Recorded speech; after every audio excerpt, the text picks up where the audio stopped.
Uma igreja que atende ao chamado. Estamos aqui refletindo sobre o chamado de Deus a partir do livro de Isaías, considerando um pouquinho o que consiste a missão de Deus. E nós já temos visto aqui, ao longo dessa série, começamos há 2 semanas atrás, que todo cristão é chamado para atuar na missão de Deus nesse mundo. Né? Vimos o que se trata a missão de Deus. Na missão é o propósito redentor total de Deus para estabelecer seu reino. Entendemos o que é missão, ou o que são missões. É a atividade do povo de Deus, a igreja, para proclamar e demonstrar o reino de Deus no mundo. E é por isso que a gente chega naquele diagnóstico de Spurgeon, né? Todo cristão ou é um missionário ou é um... Essa é uma questão inegociável. Você não tem como escapar dessa situação. Ou é uma coisa ou é outra. Por isso, nós temos visto também que a única resposta coerente com o nosso chamado é... E aí você pode repetir. Essa é a ideia.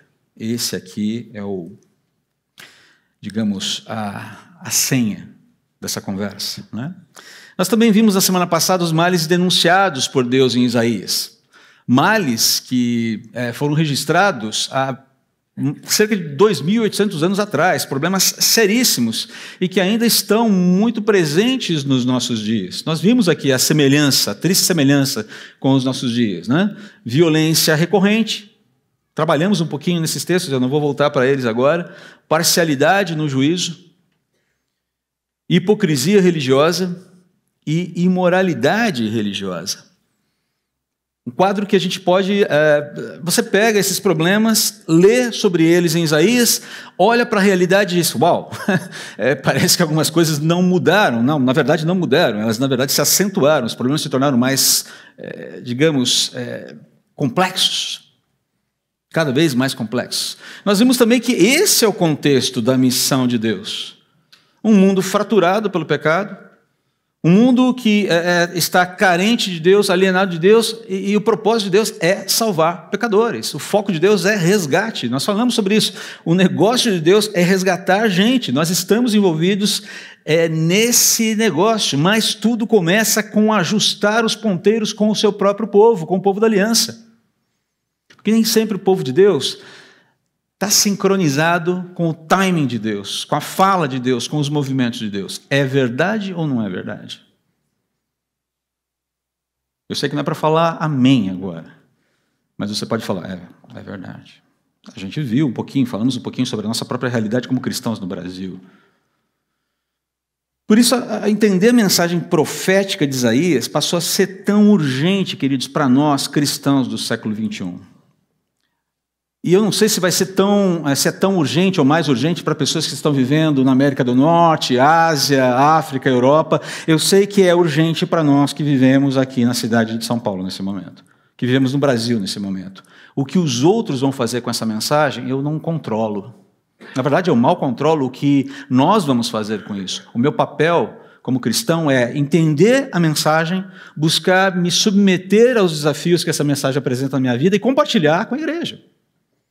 Eu sequer controlo os resultados dessa mensagem na vida dessa igreja. Eu clamo a Deus que me dê forças para que haja mudanças na minha vida. E que você, desafiado, também atenda ao chamado. Eis-me aqui, Senhor. Nós vamos ver na próxima mensagem, no capítulo 6 de Isaías, que esse eis-me aqui não é tão simples como parece. Até porque Isaías diz eis-me aqui sem ter o briefing da missão. O briefing vem depois. Mas esse é um assunto para a semana que vem. Não perca as cenas dos próximos capítulos. Ou não perca o próximo capítulo. Muito bem. Para a gente começar essa conversa, a gente precisa entender o problema do ponto de vista de Deus.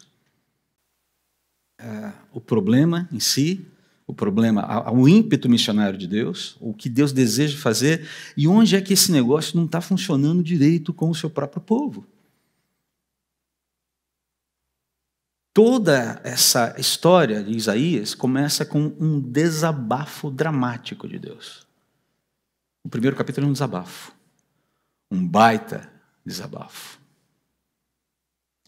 É um desabafo seguido de uma conclamação. É um desabafo seguido de um chamado de Deus ao seu povo, para que ele reaja contra a inércia espiritual, para que esse povo reaja à insensibilidade para com o próprio Deus e os seus movimentos, a sua aliança e aos propósitos de Deus com esse povo. Essa, inclusive, é a primeira marca, poderia dizer que é a primeira marca de um povo de Deus, de uma igreja que deseja dizer sim para o seu Senhor, que reage, que atende, por assim dizer, o chamado de Deus. Ela luta contra a inércia espiritual e a insensibilidade ao impulso missionário de Deus. O que eu quero dizer com inércia? Eu quero fugir daquela ideia, não, daquele conceito da física, que é muito legal, muito interessante. Mas inércia, em linhas gerais, a gente não precisa complicar, é estagnação, é imobilidade. É isso que é inércia, é nesse sentido que eu uso o termo aqui. Nós devemos lutar contra a nossa estagnação espiritual, contra a nossa imobilidade espiritual, contra a nossa falta de sensibilidade à voz de Deus. Eu preciso o tempo todo conversar com Deus, e se não estou conversando, eu preciso passar a conversar novamente, porque se eu não estou conversando, já existe aqui um grau de insensibilidade à voz dele. Nós precisamos entender isso. Se você fica um mês sem orar, um mês sem ler a palavra de Deus, você já tem um grau de insensibilidade instalado na sua vida. Isso é fato, não há como você fugir disso. Ah, mas eu vou na igreja todo domingo. E daí? E daí? Conheço muita gente que vai na igreja há mais de 30, 40 anos e eu não vejo nenhuma espécie de vida piedosa de fato ali. Bate o cartão, estou na igreja, estou na igreja. E daí? E daí? Agora perceba, o que vai acontecer aqui é justamente, Deus está fazendo uma acusação muito séria aqui. E a acusação é: vocês, povo que eu chamei para ser o meu povo, povo com quem eu tenho uma aliança, vocês estão desconectados de mim, vocês estão desconectados do seu chamado, vocês estão desconectados da missão. Isso é grave, isso tem consequências e a gente precisa conversar para acertar essa situação. Isso é o resumo do capítulo 1 aqui. E essa é a razão do lamento seguido de ultimato de Deus que vai abrir Isaías, diante do qual ele espera uma resposta, ele espera um posicionamento, não é simplesmente um desabafo. Ah, pronto, falei o que estava no meu coração, agora eu vou sair para tomar uma Coca-Cola. Esquece, não é isso. Deus está chamando, ele está ali desabafando, conclamando e esperando, ok, mas vamos ao texto, porque aí fica mais fácil de entender o que está acontecendo aqui, para ver o que Deus está esperando do seu povo e que lições nós temos que podemos aprender ou aprender a partir desse texto. Olha aqui, capítulo 1 de Isaías, estou usando a revista atualizada. Tá? Hoje eu não estou usando a nova versão transformadora, a Beara ou a Ara, para ficar mais fácil para o pessoal aí que quiser acompanhar nessa versão, tá bom? E eventualmente, se nós tivermos o texto, nós não temos a revista atualizada, é isso? Ok? G, se ficar muito complicado, não precisa exibir o texto, tá? Creio que as pessoas têm suas Bíblias no celular ou em papel e podem acompanhar nesses dispositivos ou na Bíblia clássica. Capítulo 1 de Isaías, versículo 1. Visão de Isaías, filho de Amós, que ele teve a respeito de Judá e Jerusalém nos dias de Uzias. Olha ali a lista de reis que a gente mencionou semana passada. Dos reis, Uzias, Jotão, Acás e Ezequias, reis de Judá.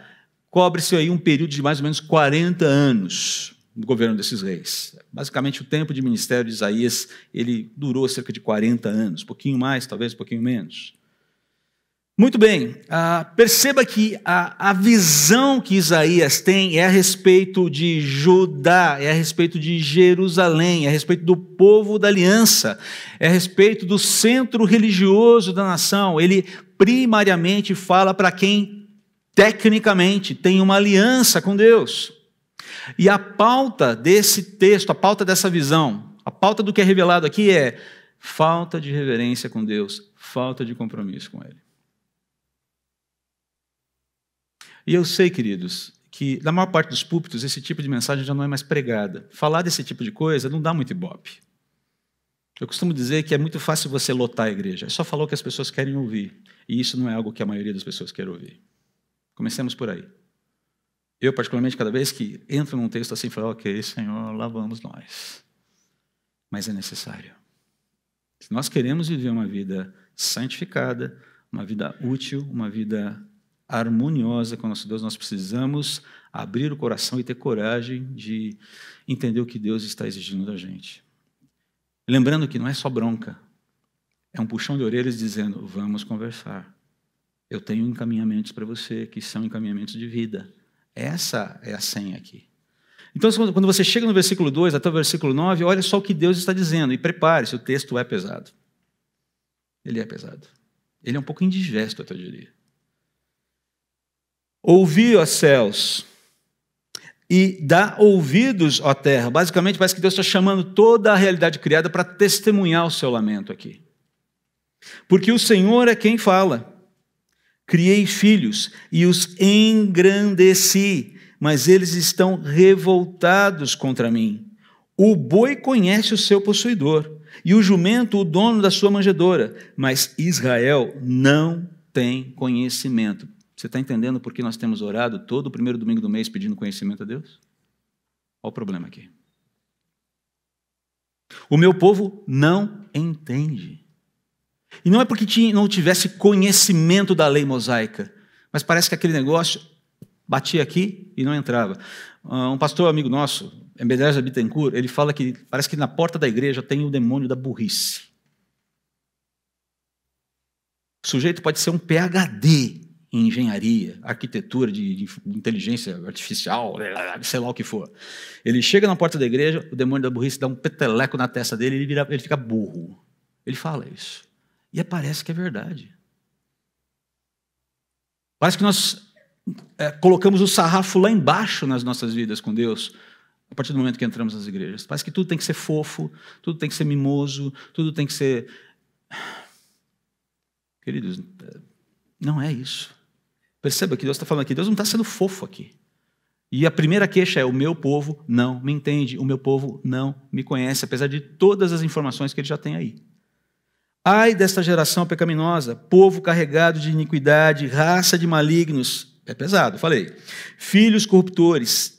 Veja só, abandonaram o Senhor, blasfemaram do Santo de Israel, voltaram para trás. Por que a vez de ainda ser feridos, visto que continuais em rebeldia? Essa ideia, vocês vão teimar com esse ciclo de destruição até quando? Não faz sentido isso. Toda a cabeça está doente, todo o coração enfermo. Basicamente, o Senhor aqui, ele faz uma analogia. Vocês estão enfermos, vocês têm uma doença que cobre vocês da cabeça aos pés. E vocês não se dão conta disso.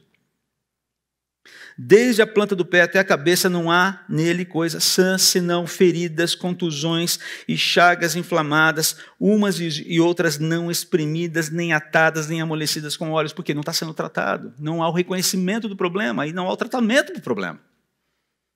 A vossa terra está assolada, as vossas cidades consumidas pelo fogo, a vossa lavoura os estranhos devoram em vossa presença, e a terra se acha devastada como numa subversão de estranhos. A filha de Sião, uma referência a Jerusalém, é deixada como choça na vinha, como palhoça no pepinal, como cidade sitiada. E aí, olha só, versículo 9. Se o Senhor dos Exércitos não nos tivesse deixado alguns sobreviventes, ou seja, se o Senhor não tivesse com a sua provisão, de alguma maneira, nos sustentado, protegido, guardado, já nos teríamos tornado como Sodoma e semelhantes a Gomorra. E a pergunta que eu faço para você, o que aconteceu com Sodoma e Gomorra? O que aconteceu? Foram varridas da face da terra. Caiu fogo do céu. A região onde ficava Sodoma e Gomorra até hoje é estéril, até hoje. E depois você vai procurar saber por quê. Por quê? O mar salgado, o mar morto, é morto. De onde veio essa condição de altíssima salinidade, enxofre ali no Mar Morto? De onde você acha que veio isso? Mas esse é um outro assunto. Uma prova viva de que as Escrituras falam a verdade. Mas enfim, perceba, e eu imagino os judeus ali de Jerusalém, a turma lá do reino de Judá, olhando isso e falando, como é que é? Nós, o povo da aliança, a gente que é escolhido, comparado a Sodoma e Gomorra, o que Deus está fazendo aqui, ele fala, claro, Eu estou sendo solenemente ignorado por vocês, apesar da minha graça, apesar do meu favor, apesar de tudo que eu já tenho feito por vocês, apesar da história provar isso. Queridos, é Deus mesmo aqui quem testemunha sobre o seu desconforto. O testemunho dele é dramático, sem dúvida é. As comparações são humilhantes. Quando você chega no versículo 4 aqui, Isaías está lamentando a falência espiritual, ética e moral do povo. Há uma falência geral aqui do povo. Eles estão sendo acusados aqui de uma alienação assustadora sobre a própria condição espiritual. Vocês são o povo que vão adorar, que chegam lá no templo, que cantam, que sacrificam, e isso e aquilo outro. Mas a gente vai ver ali na frente que as coisas não estão tão bem assim. E aí Isaías vai concluir, se não fosse pela graça preservadora do Senhor. E aqui eu quero fazer um primeiro movimento e aplicar isso à nossa vida. Nós precisamos ser gratos pela graça preservadora do Senhor na vida dos cristãos brasileiros. Porque apesar da gente fazer muita coisa errada, o Senhor continua nos preservando. E agora era a hora de você fazer um amém. É verdade, amém. Por quê? Porque é verdade mesmo. Se nós estamos aqui sustentados, ainda crentes, ainda tendo a contato com a palavra de Deus, tendo essa oportunidade de conhecer o Senhor de verdade, é porque Ele se manifesta e Ele não desistiu da sua igreja. E uma indiferença a isso é algo assustador. Deus não atua nos nossos termos. Orei há pouco, a gente cantou uma música que fala sobre o nosso desejo de que o Espírito nos inunde. Eu fico um pouco inquieto com esse tipo de petição. Não porque eu acho que ela está errada, mas porque ela tem uma ambiguidade, ela pode ter uma ambiguidade muito grande. Porque dentro da minha história, dentro da minha vida, eu já notei eu já aprendi o suficiente sobre esses movimentos que querem essa invasão do Espírito Santo na vida das pessoas. O Espírito tem que invadir mesmo, quero deixar bem claro isso. A ideia é que sejamos todos, se cair, a gente continua do jeito que der. Nós precisamos do Espírito invadindo, precisamos ser controlados pelo Espírito, mas a questão é que a maior parte das pessoas resume a vida no Espírito a experiências sensoriais, experiências extraordinárias, e não em mudança de vida, e não em arrependimento, e não em troca de práticas que desagradam a Deus por práticas que Deus quer, e não saem do seu imobilismo para servir a Deus de uma maneira adequada. Se nós queremos ser cheios do Espírito, queridos, a pergunta seguinte é: por quê e para que queremos? E aí nós oramos por avivamento. O que queremos dizer com isso? Efusividade? Festa? Celebração? Se vier, amém por isso. Mas avivamento começa com quebrantamento, com o coração quebrado diante do Senhor, com essa disposição de ser barro nas mãos do oleiro, como nós cantamos a semana passada. Mas o texto continua, a situação é tão grave aqui, se você olhar aqui nos versículos 10 a 15. Ouvi a palavra do Senhor. Vós, príncipes de Sodoma, olha só a associação aqui que Isaías está fazendo. Ele não está mandando um recado para os príncipes que estão em Sodoma, porque já não existe mais. Ele está falando, vocês, povo de Judá, que se comportam como os príncipes, vocês líderes de Israel, vocês líderes religiosos, a ideia aqui, liderança, gente que está à frente desse povo, vocês príncipes de Sodoma, prestai ouvidos à lei do nosso Deus, vós, povo de Gomorra. Ele faz, está todo mundo no mesmo barco, todos nós temos o mesmo problema. E lembre-se, Isaías provavelmente era alguém aparentado na família real, ele está falando na corte, ele está falando de cima para baixo, no bom sentido aqui. Ele não fala só para o pessoal, para o povo, ele está falando dentro dos palácios também. Está trazendo uma mensagem, liderança, acorda.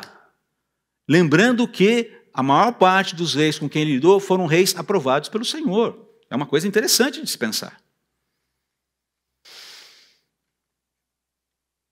E aí vem a sequência, versículo 11. E prestem atenção como isso é muito sério.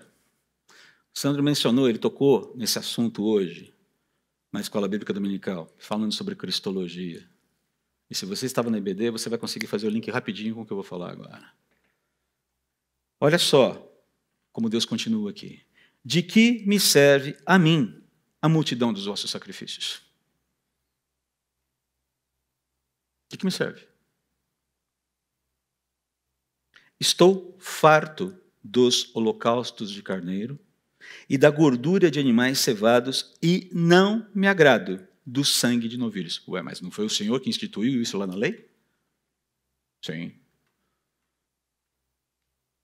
O Senhor não está falando do ato em si, mas Ele está falando da disposição. Ele está falando do que leva, da forma. O Sandro usou a palavra automatizado. Eu diria da forma... Eu uso uma outra palavra, menos gentil, Sandro. Fazendo isso com desleixo. Fazendo isso sem consciência. Fazendo isso sem qualquer espécie de reverência. Fazendo por fazer. Fazendo porque é aquela coisa que eu tenho que fazer no final da semana. Sabe como é que é? Shabá, chegou, tem que ir lá, aquela coisa toda. A lei diz que eu tenho que ir, eu vou, né? O que eu posso fazer? Mas não há nenhuma conexão, há uma dissonância cognitiva aqui. Há a lei, há a prescrição, eu sei, eu conheço, mas isso não mexe nas minhas entranhas. Não mexe com as minhas convicções. Não trata do meu coração. Não me confronta, não me muda. Ou melhor, confronta, mas eu não estou nem aí com isso. Por quê? Parece que eu tenho um bloqueio. Essa é a questão aqui. Então você está falando, não me agrado do sangue de novilhos, nem de cordeiros, nem de bodes, porque ele é ocô. Vocês estão matando animais à toa. Basicamente é essa a questão aqui. Quando vindes para comparecer perante mim, quem vos requereu o só pisades dos meus átrios? Quem está pedindo para que vocês estejam aqui? Quem está dizendo para vocês virem aqui e se apresentarem dessa forma tão oca? Olha só o que vem na sequência. Não continuem a trazer ofertas vãs. O incenso é para mim a abominação, e também as festas da lua nova, os sábados, a convocação das congregações, ou seja, toda essa religiosidade que vocês criaram em torno de alguma coisa sagrada, preciosa, que comunica a minha santidade, que deve produzir em vocês um temor, uma reverência, uma comunhão comigo, uma santidade espelhada. Isso não está acontecendo na vida de vocês. Vocês são religiosos, vocês praticam religiosidade, mas vocês não vivem a piedade. É pesado, eu sei. Versículo 15, pelo que, quando estendeis as mãos, ou seja, de forma que, quando vocês estendem as mãos, eu escondo de vocês os meus olhos. Imagina você falando isso para o seu filho. Filho, você tá tão rebelde, você está tão difícil de falar com você, você não me respeita mais, as suas atitudes são tão evasivas, você tem uma atitude tão alienante da nossa família, que eu já não consigo mais escutar você, eu já não ouço mais quando você fala comigo. Já pensou você falando isso para o seu filho? Já pensou você, filho, ouvindo isso do seu pai? Difícil, não é? E é exatamente isso que Deus está falando para o seu povo. Eu não escuto mais vocês. Deus está rejeitando o culto do seu povo pela falta de piedade e reverências sinceras. Eu não aceito o seu culto. É um direito dele não aceitar. O Senhor está falando aqui que estou cansado, estou enojado, estou desgostoso com essa religiosidade sem alma de vocês. Povo de Israel, povo de Judá, acorda. Acorda. O que é essa confusão nos meus átrios? Por que vocês desvirtuam o propósito desse lugar, do templo? Lembra-se de Jesus virando a mesa dos cambistas? É esse mesmo sentimento aqui. Todo mundo acha aquele momento um momento assim, nossa, mas que homem irado Jesus foi, né? Não, é a santidade de Deus se manifestando contra aqueles que ofendem a sua santidade. É simples assim. Podemos não gostar da cena, mas é assim que ela funciona, é assim que a coisa está. Deus está reclamando da religiosidade vazia, da religiosidade distorcida, da religiosidade que se torna repulsiva por causa disso. E o que ele está falando aqui é insuportável ver o culto exterior de vocês sem ver um culto no coração de vocês, sem vê-lo no seu coração. Não estou ouvindo suas orações. Por favor, parem com isso, parem tudo. Vamos parar, para tudo. Meus irmãos, se Deus é amor, e Ele é, 1 João capítulo 4, versículo 8, diz que Deus é amor, a Bíblia assim o diz, Deus é amor e torna a repeti-lo, certo? Lembra da musiquinha? Ok? É isso. Em Isaías 1, o amor está absolutamente indignado. O amor está santamente inconformado, ele está santamente enfurecido, ele está santamente ardendo em ciúmes, porque ele tem sido solenemente, ele tem sido gravemente ignorado pelo povo. E mais, pode parecer estranho para você, ele tem sofrido com isso. Não que Deus se torne menos Deus. Não que Deus se torne, digamos assim, suscetível. Puxa vida, eles não gostam mais de mim, eu estou chateado. Mas porque a não correspondência da criatura de Deus aos desígnios do Criador e à sua santidade o desonram. E é nesse sentido que Deus sofre, por assim dizer. É uma anomalia inaceitável que precisa de correção. Necessita de correção. Agora, perceba que, apesar disso, Deus continua comoventemente, eu diria, persistente. Ele continua poderosamente inevitável, ele continua cortejando, senão ele nem falaria. Fala, olha, cansei, vamos fazer o seguinte, vamos passar a régua aqui, vou mandar fogo dos céus, destruo todos vocês, e eu fico feliz, pelo menos a minha santidade foi satisfeita, não é verdade? Nada disso, ele está chamando a turma para conversar. Ele está colocando as cartas na mesa, está dizendo, o problema é isso aqui, gente, vamos conversar. Nós perdemos a habilidade de falar de problemas, não é verdade? Nós não sabemos mais trabalhar com confrontações. Nós não sabemos confrontar e não aceitamos confrontações. Você que trabalha numa média gerência de empresas, como é que funciona a devolutiva para os seus funcionários, para os seus subalternos hoje? Se você fala isso aqui, que ele não gosta, o que vira? A casa cai, o RH cai de pau em cima de você, não é verdade? Quando você tenta dar uma devolutiva, dizendo, aqui você não está tão bem. Como assim? A dificuldade de ouvir nãos, a dificuldade de ouvir críticas. A gente vive numa sociedade mimizenta e chata. Chatíssima. E eu quero dizer para vocês, jovens e adolescentes, se vocês conseguirem discernir que vocês precisam sim de críticas, vocês precisam de correção, vocês precisam de orientação e acatarem e aceitarem isso, vocês estão 10, 15, 20, 1000 passos à frente dos seus concorrentes no mercado de trabalho, ok? Aprendam isso. Cada vez que vocês tiverem que ser criticados, aceitem, ok? Primeiro ouça, acolha. Acolha. Porque aquilo pode fazer sentido. Mas o jeito que falou, ok, separa o jeito de falar do conteúdo. Porque às vezes o jeito talvez não ajudou mesmo, a pessoa estava nervosa, falou sem jeito, enfim, pode ser. Mas tá bom, mas o que ele está falando? Apegue-se ao quê?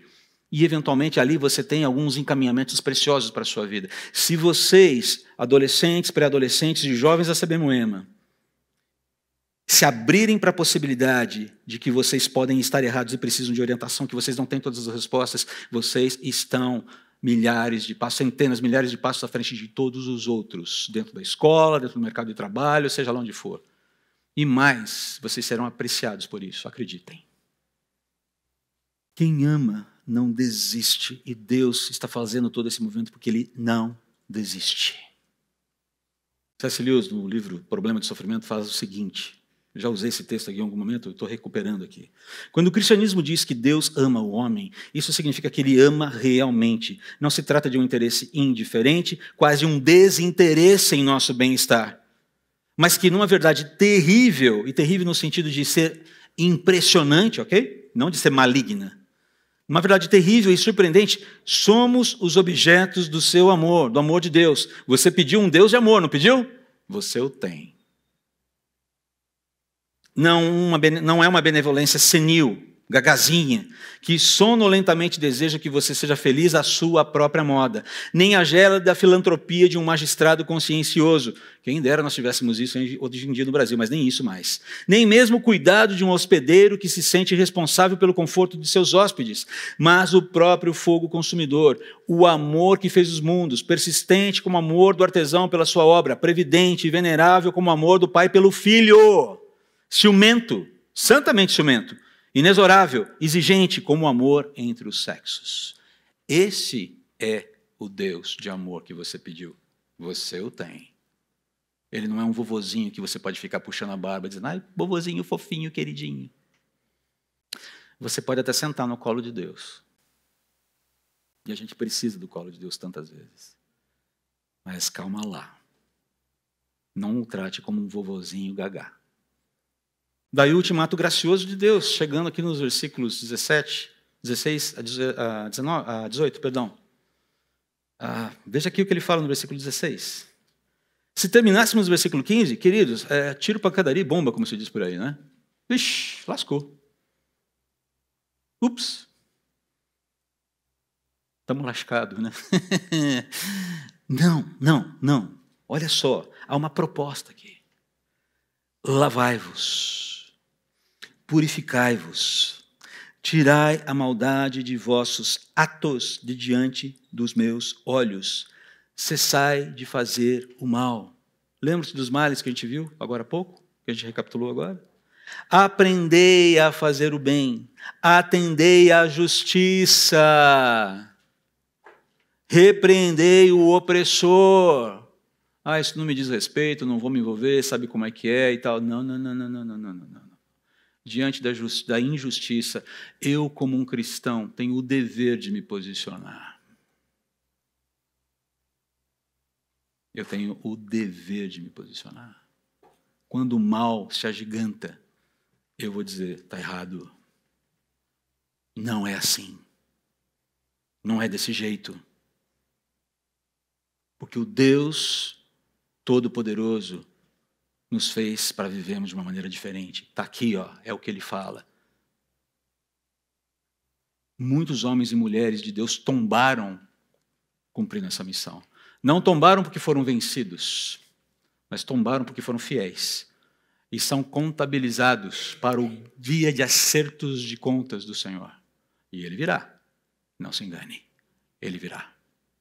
Não sei se eu verei com os meus olhos que a terra há de comer, ou serão glorificados. Eu não sei se isso se dará no meu tempo de vida aqui nesse mundo, mas uma coisa é certa, eu verei a manifestação da justiça em toda a sua integridade e completude quando o Senhor Jesus voltar.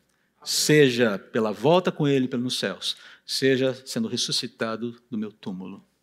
Eu verei isso acontecendo.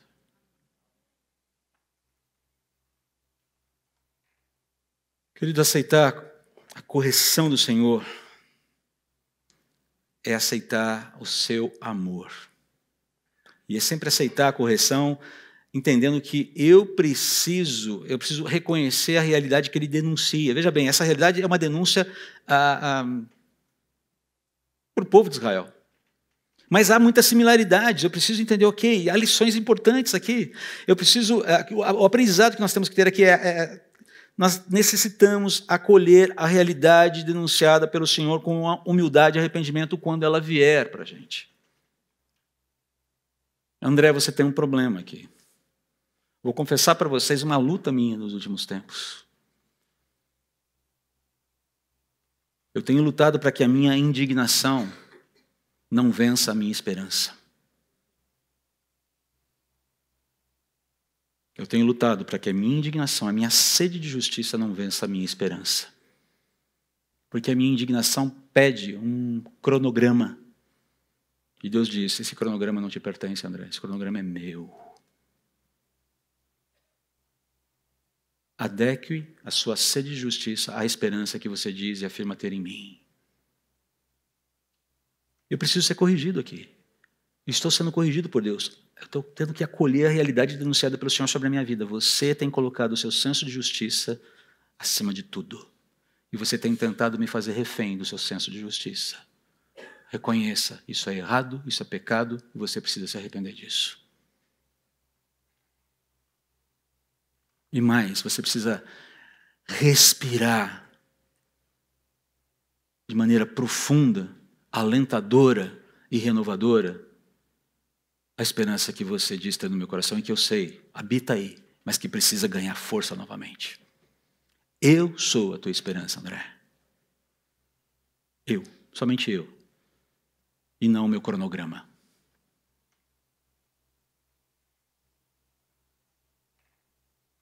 E por fim, aceitar a correção do Senhor, contando com a sua graça. Se você chega no versículo 18, é um convite maravilhoso que ele faz. Vinde, pois, e vamos conversar. Arrazoemos, vamos conversar, vamos sentar na mesa, vamos conversar, vamos tomar um café. Diz o Senhor: ainda que os vossos pecados sejam como a escarlata, eles se tornarão brancos como a neve. Ainda que sejam vermelhos como o carmesim, se tornarão como a lã. E aí, vem só para ti, versículo 19, só para você entender aonde Deus vai chegar aqui com o povo lá. Se quiserdes e me ouvirdes, comereis o melhor dessa terra. A ideia de vocês serão abençoados com os efeitos colaterais desse compromisso sincero, reverente e piedoso comigo. Vamos sentar para conversar? Deus está chamando a gente para sentar na mesa. Essa é a ideia. Vamos sentar para conversar, filho.